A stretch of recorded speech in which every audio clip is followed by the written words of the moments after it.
When should you use self-hypnosis, and when should you be seeking professional help to deal with the issue that you want to overcome? I'm Jonathan Butler, and I'm a clinical hypnotherapist, an RTT therapist, and founder of Help for Hypnotherapists.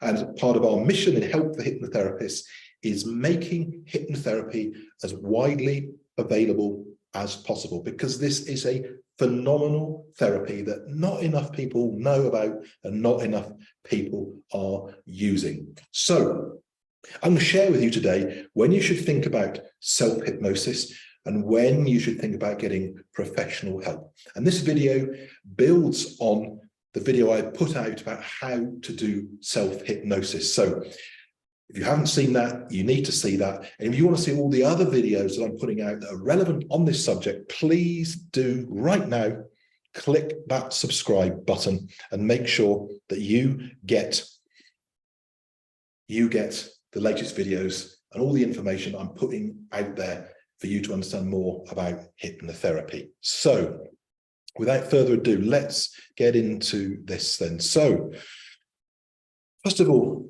very briefly, let me remind you, or let me tell you if you don't already know, how does hypnosis work? Hypnosis is a way of getting us into a brain state, a slightly changed brain state, a natural brain state that we go into naturally, but making that brain state come about. And it's a state in our brain where we are able to accept suggestions that we want to accept. It is a state where we are able to remember things that we struggled to remember. And it's a state in our mind where we are able to relax, a bit like being in the flow. If you're a sportsman or an actor, or if you go to the cinema and watch a movie, being in the flow where you can forget all that noise and be focused upon what you're doing. So hypnosis allows you to get into that state. And what it allows us to do is to get clarity. It allows us to take on board new thoughts, to overcome old unhelpful habits and to let go of those past looping thoughts, those deep-seated beliefs that we have that are holding us back from doing whatever it is that we want to do with our lives. So that is how hypnosis works. It's about going into that slightly altered brain state where you can effectively reprogram your mind. And if you want to know more about that, watch the other videos, subscribe to my site. So what sort of things is hypnosis good for? So there are a number of clinical applications that hypnosis can be applied for. Overcoming anxiety is a big one. It's one of the most common uses of hypnosis, hypnotherapy. Becoming more confident, increasing people's confidence. Again, a really, really common thing that people come to me for. Overcoming depression, low mood. Hypnosis is again a really powerful and safe, drug-free approach to dealing with these kind of things. It can be applied to stopping smoking, to weight loss, really changing the way you think about food, not just putting you on a diet. It can be applied to phobias, and it can also be applied to managing pain. It's an incredibly powerful thing to help manage pain in your body. I deal with a lot of people who are suffering from physical issues where hypnotherapy gets some incredible results. So hypnotherapy can help with an awful lot of things, from very, very complicated physical issues, deep-rooted emotional issues, through to enhancing your performance, getting yourself up for a big event like taking an exam, doing a driving test, having an interview. So there's a wide range of applications that you can use hypnosis for. So those are the kind of things that hypnosis can help you with. So when can you be doing DIY, effectively self-hypnosis, as opposed to going to a professional?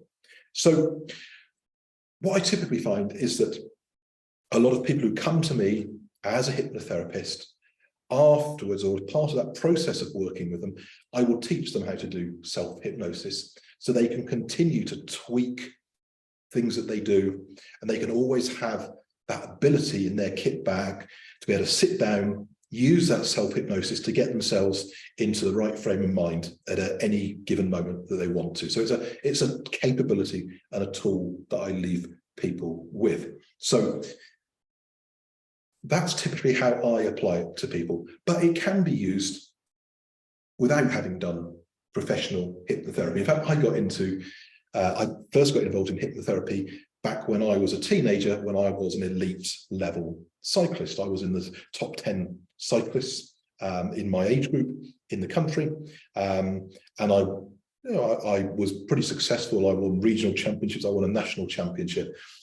And this is where I first took an interest in hypnotherapy and hypnosis, because I was looking for ways where I could not only improve my performance, but improve the consistency of my performance. And I found, as part of my routine for big events, hypnosis was incredibly powerful. I could do self-hypnosis to get myself up for a race, to get myself in the right frame of mind, to visualize how I was going to go out there and perform. So why do I mention that? Because self-hypnosis is really powerful for those kind of things. It's really powerful for sports performance, whatever sport it is. I've worked with footballers where I help them to visualize how they're going to go out onto the pitch. I help them to, on autopilot, do the things that they need to do, particularly if they've maybe had a loss of form, if they've stopped scoring goals, if they've lost their confidence. I help them to believe that they're going to have a great game, that they have the confidence to be able to shoot with both feet, all of these kind of things. So sports performance, brilliant for self-hypnosis. Also work performance. If you've got a presentation at work, maybe you've got an interview, you can do self-hypnosis. See that video I put out there about how you do self-hypnosis. Really, really good for that. Singing, performing, all those kind of things. Lots of performers do self-hypnosis before they go out there and perform. And obviously I can teach people how to do that, but it's something you can teach yourself as well.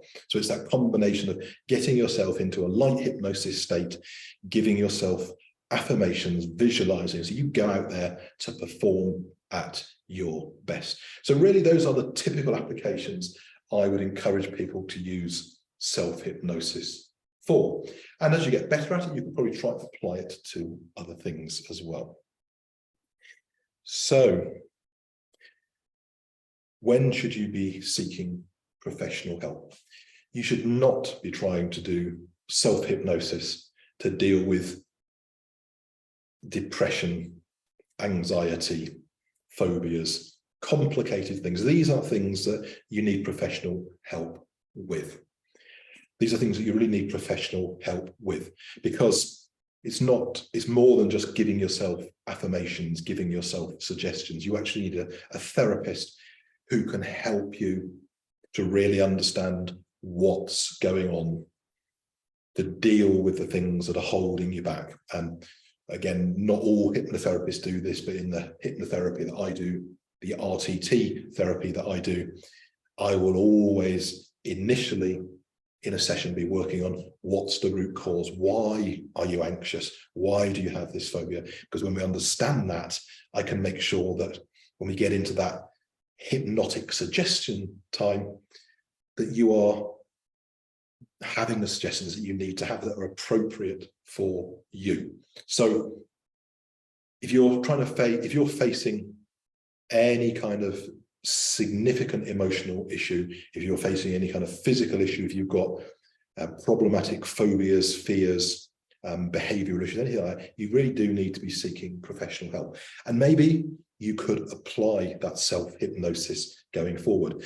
A lot of hypnotherapists probably won't want to teach you how to do it. But as I said, for me, my mission is to make hypnotherapy the go-to therapy for people seeking help with these range of issues. So I want to teach people self-hypnosis because I want to make hypnotherapy more famous, more people get the help they need.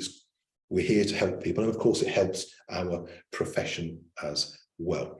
So it's important to understand that difference. Once you've had that professional help with that self-hypnosis, you can then apply that to help you in daily situations. If you're going into it, maybe you're going to meet somebody or meet people who might trigger you find it difficult with, you could use that self-hypnosis to prepare yourself, to get yourself in the right frame of mind to deal with whatever might happen to deal with being in front of people who are challenging for you. So if you would like to learn more about self-hypnosis, see the video on my website, see the video on YouTube about this. It's here. It should be down below in the link. You should see the link to learn how to do self-hypnosis on the text below, maybe on the screen as well. So learn about that. It's a pretty easy thing to learn. It's an incredibly powerful thing to learn. If you'd like to learn more about hypnotherapy and RTT therapy in particular, which is the type of hypnotherapy that I practice because I believe it is the most comprehensive, most effective way of doing hypnotherapy and getting results people want, please go to either my website. The address is going to be following in a minute, www.myfitmind.co.uk, or again, subscribe to my website. There's a whole bunch of informative videos here about hypnotherapy, about RTT, how it works, what results you can get, all the things, all the questions that you're probably wanting to get answered before you commit to doing hypnotherapy or RTT hypnotherapy. So, if you'd like to learn more, please do subscribe. It should be coming up now. So please do subscribe. There's a whole lot of content there that's really helpful for anybody who's thinking about doing hypnotherapy, doing RTT therapy. So please do subscribe, please do like and get early access to that. And to learn more about my services, how I can help, all the things that I work on, please visit my website, www.myfitmind.co.uk. So I'm Jonathan. Thank you for listening. I look forward to seeing you on my next videos and see you all again very, very soon. Thanks now.